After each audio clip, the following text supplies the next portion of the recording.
그룹 슈퍼주니어 멤버 최시원이 다문화 가정을 위한 바자회를 개최 중입니다. 원아시아는 다문화 가정을 지원하는 일환으로 22일부터 24일까지 바자회를 진행합니다. 조 바이든 미국 대통령 당선인이 제닛 옐런 전 연방준비제도 의장을 차기 행정부의 초대 재무장관으로 지명할 계획이라고 월스트리트 저널이 23일 보도했습니다. 코스피 지수가 역사를 새로 썼습니다. 외국인의 거센 매수세 때문인데요. 역대 월간 외국인 순매수 규모로 따지면 4위 수준입니다. 우리는 기계가 아니다 라는 근로기준법 준수를 외친 전태일 열사의 말은 아직 현재 진행형입니다. 전태일 열사 50주기인 지금도 곳곳은 근로기준법 사각지대에 놓인 곳이 많습니다. 연천구는 2023년까지 폐공장터를 예술공간으로 단정할 예정인데 역사적 감성과 환경보호의 메시지를 위해 낡은 외관과 내부 작업시설 등을 최대한 보존할 계획입니다. 자세한 소식은 잠시 후 뉴스에서 전해드리겠습니다. 시청자 여러분 안녕하십니까? 신동아방송 뉴스 방대한입니다. 그룹 슈퍼주니어 멤버 최시원이 다문화 가정을 위한 바자회를 개최 중입니다. 원아시아는 다문화 가정을 지원하는 일환으로 스타 애장품과 화장품 등을 구매할 수 있는 바자회를 22일부터 24일까지 진행합니다. 원아시아는 한국에서 생활하는 다문화 가정 아이들이 밝고 건강한 미래를 꿈꾸도록 지원하는 봉사단체입니다. 바자회 기간 동안 코로나 방역을 위해 15명씩 입장 가능한 인원 제한과 방역 수칙을 철저하게 지키면서 운영 중입니다. 슈퍼주니어, 배우 김효선, 아나운서 방다은 등 연예계 동료들과 함께 나눔의 기쁨을 실천하고 원아시아는 해당 바자회를 통해 발생한 기부 수익금은 성남 다문화 지원센터에 기부합니다.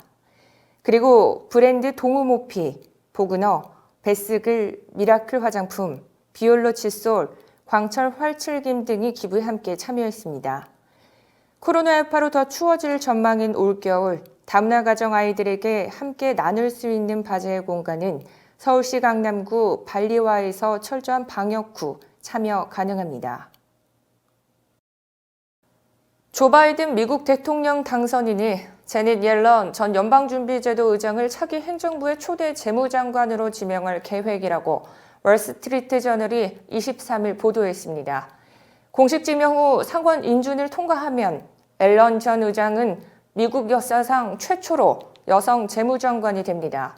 또 미 재무장관과 중앙은행장, 백악관 경제자문위원장을 모두 역임한 최초의 인물이 될 예정이라고 월스트리트 저널이 전했습니다. 옐런은 빌 클린턴 행정부에서 백악관 경제자문위원장을 지냈는데요. 뉴욕타임스에도 이번 결정에 관해 잘하는 소식통을 인용해 옐런 전 의장을 낙점 소식을 전했으나 옐런 전 의장 본인은 언론의 확인 요청에 답하지 않고 있습니다. 뉴욕시 브루클린 태생인 옐런 전 의장은 브라운대를 졸업하고 예일대에서 경제학 박사 학위를 취득한 저명한 노동 경제학사입니다. 하버드대 조교수, 연준 이사회 이코노미스트, 런던 정경대 강사를 거쳐 버클리 캘리포니아대 교수로 활동했고 클린턴 행정부 때 1997년 대통령 경제자문위원장을 맡아 본격적으로 공직에 발을 들였습니다. 2004에서 2010년 샌프란시스코 연방준비은행 총재를 지낸 뒤 연준 부의장을 거쳐 버락 오바마 전 대통령에 의해 2014년 연준 의장으로 지명됐습니다.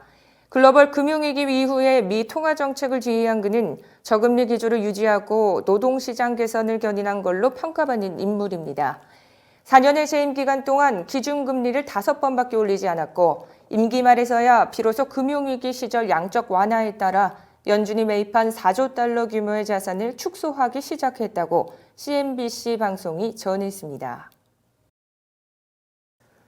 코스피 지수가 역사를 새로 썼습니다. 2018년 1월 기록한 2598.19를 2년 10개월 만에 경신했습니다. 외국인의 거센 매수세 때문인데요. 외국인은 11월 들어서만 6조 4천억 원의 순매수했습니다. 역대 월간 외국인 순매수 규모를 따지면 4위 수준입니다.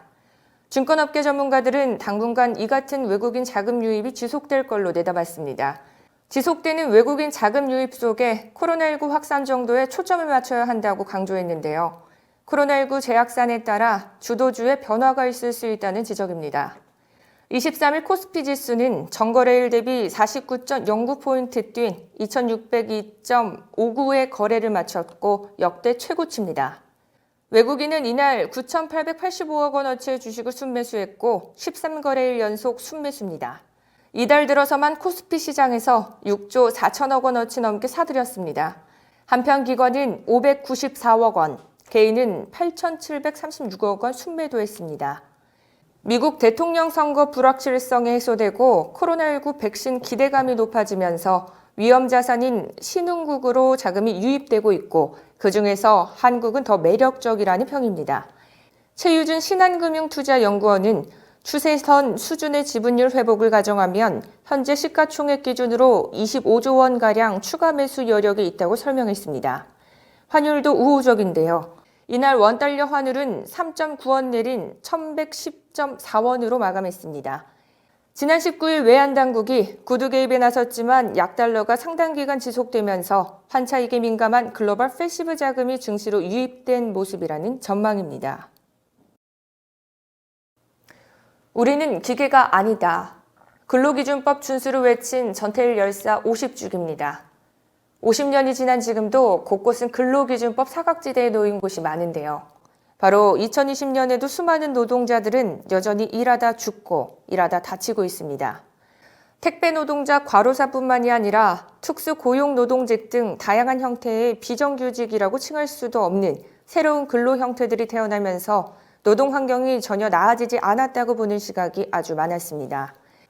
중대산업재의 약 85%가 50인 미만 사업장이고 근로감독 실시 대상 약 40%는 5인 미만 사업장입니다. 5인 미만 사업장 노동자는 소수가 아니라 노동자 수만도 전국에 350만 명에 달합니다. 그런데 5인 미만 사업장은 근로기준법에서 예외되기도 합니다. 근로기준법 기준에 적용 5명 이상의 노동자가 일하는 곳이 대상이기 때문인데요.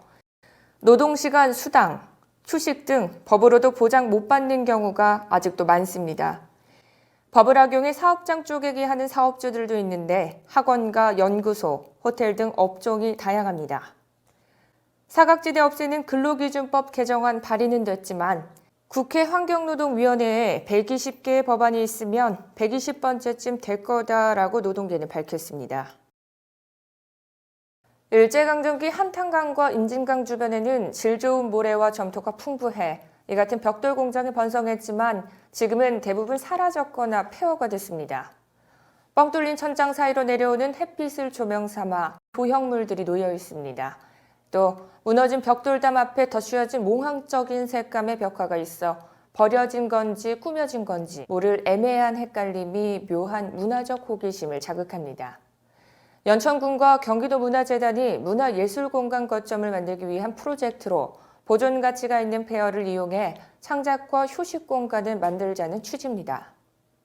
연천군은 2023년까지 폐공장터를 예술공간으로 단장할 예정인데 역사적 감성과 환경 보호의 메시지를 위해 낡은 외관과 내부 작업시설 등을 최대한 보존할 계획입니다.